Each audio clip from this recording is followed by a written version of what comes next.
Alright guys, welcome back to the Summerslam review series, and we're finally at the end of the Summerslam review series. I have really enjoyed reviewing this SummerSlam series.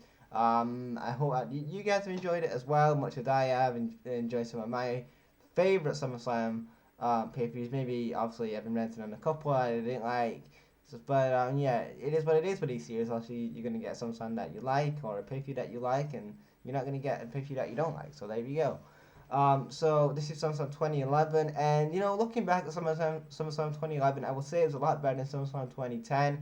The card was a lot better than SummerSlam 2010, and that awful show from 2010. But yeah, 2011 SummerSlam was good. But I have one thing that really kind of angers me a bit more because of the bad booking decisions they went with in the main event and stuff like that, and that really kind of just really pisses me off as well. So anyway, we had a six-man tag match. It was R-Truth, The Miz, and Del Rio versus Morrison, Rey Mysterio, and Kofi. I thought that this was a good opener here. I thought that these six guys kicked ass, and they was pretty good in the ring. And yeah, the Bayfaces go over. And then we get to Kelly defending her Divas title against Beth Phoenix. I thought that this was an okay match. I didn't really care for it too much, but it was an okay, passable match. But Kelly retains. Then we get, and then after that we get Mark Henry versus Sheamus. And one thing I did like from 2011 is how they really booked Mark Henry really strong here, and how they really, made Mark Henry a really good top star for the WWE. They booked him really well. I mean, he beat Randy Orton for the world title. He beat a shitload of world champions, and he finally became world champion in 2011. And that was like one of my favorite moments of that year. It was like when pipe bomb, and obviously like Christian win the world title and Mark Henry. Like those are like the three things that I really liked in 2011. I just thought that was pretty awesome. But the match overall wasn't that really a good match, to be honest with you. It was just basically brawling. Mark Henry does a World Strong Slam through the barricade, and also Sheamus gets a count out loss, and Mark Henry wins by count out. And the fans were booing at this point. I wanted to like Sheamus go back and kick Mark Henry's ass, and then Mark Henry will win with the World Strongest Slam. But they went with a count out finish here, and I thought, okay, it's not a finish I would have gone for, but it is what it is.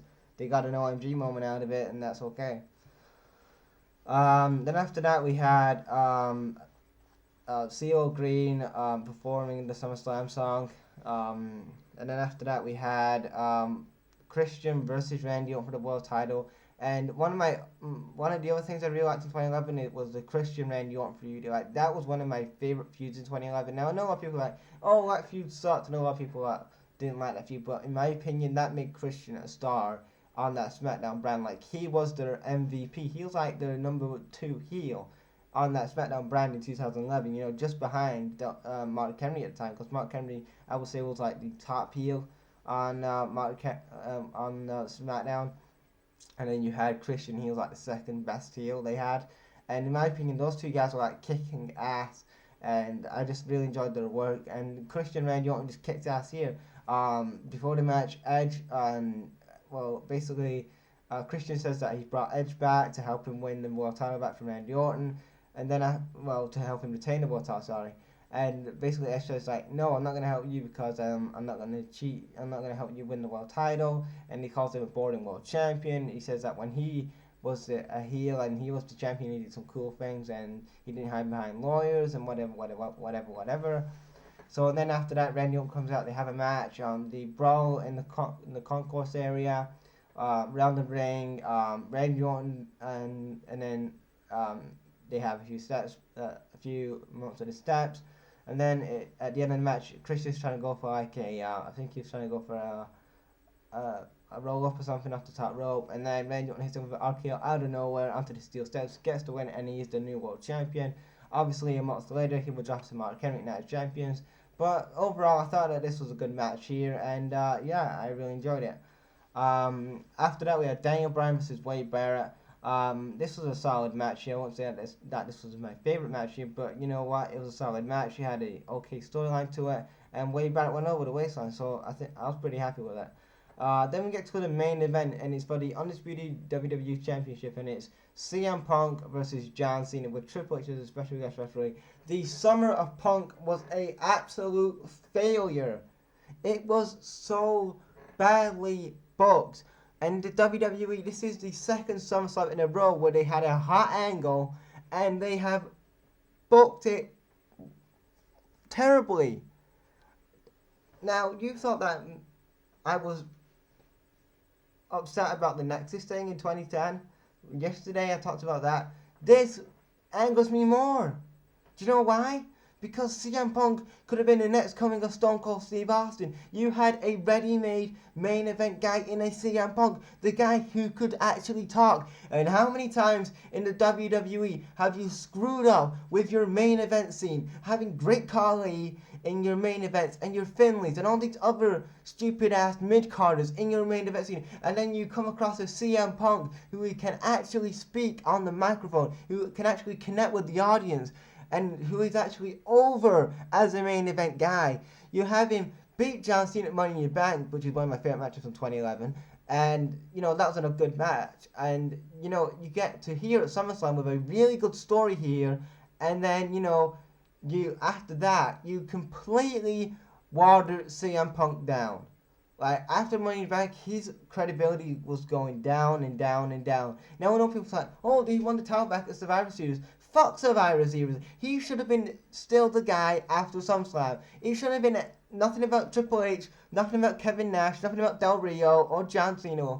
It should have been just about CM Punk. He was the focal point of that Raw brand in 2011. And what they decide to do, they had a run-in with Kevin Nash, and they had fucking ADR cash in, so he could become the champion, and again, screw over CM Punk again. I mean, I don't know. And then it gets worse from there. I mean, a month later, he would basically put over Triple H in a worst booking decision again in the CM Punk, the Summer of Punk. It was just bad after that. And then he would lose, and then he wouldn't get the title till like Survivor Series. Finally, he would get like a year-long reign, and then he would turn heel and have a good heel run. But they just missed the ball with it so much, the WWE did, and I really hate how WWE, when I go back and watch SummerSlam 2011, and I really feel really angry at some of these SummerSlams, but makes me feel the really angriest because I was really thinking that CM Punk was finally hitting his peak in WWE, and lo and behold, they screw it up, only like WWE can do, and give it to an ADR who is not over like CM Punk was, who wasn't selling the merch like CM Punk was, who wasn't, fucking even talked about much in 2011. Like, I know he had his big push, but he wasn't even bigger. He wasn't even like even in the main. He was in the fucking opener of SummerSlam. I mean, he wasn't even the vocal point even in this story. I would understand them giving it to W if it was a triple threat and he was actually involved in the CM Punk storyline, but he wasn't. It was between John Cena, Triple H, and CM Punk. It was just those three guys going at it again. Now, I mean, Cena, Punk, and Triple H, on the mic, not in the ring. But like I said, those are the three guys who are focusing on this feud. And then you have John Laurinaitis in this feud, which I don't get why Big John is in this feud. Whatever. I mean, all of this the summer of CM Punk failed. It was absolutely a failure.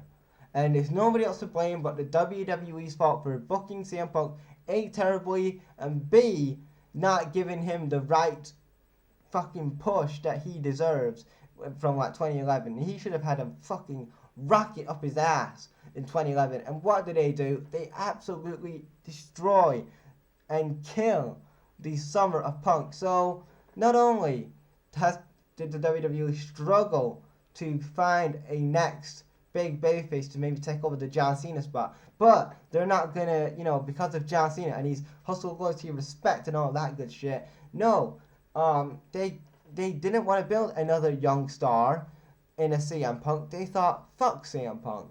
We're gonna keep John Cena and your Randy Ortons, and we're gonna keep guys like Kevin Nash relevant, who hasn't been relevant since the fucking 90s. Okay. And that's how that pay-per-view ended, and that's how I want to talk about it. CM Punk won the match, if you guys want to know the result. He won. Cena was complaining to Triple H. That was it, and that was that. Check you later.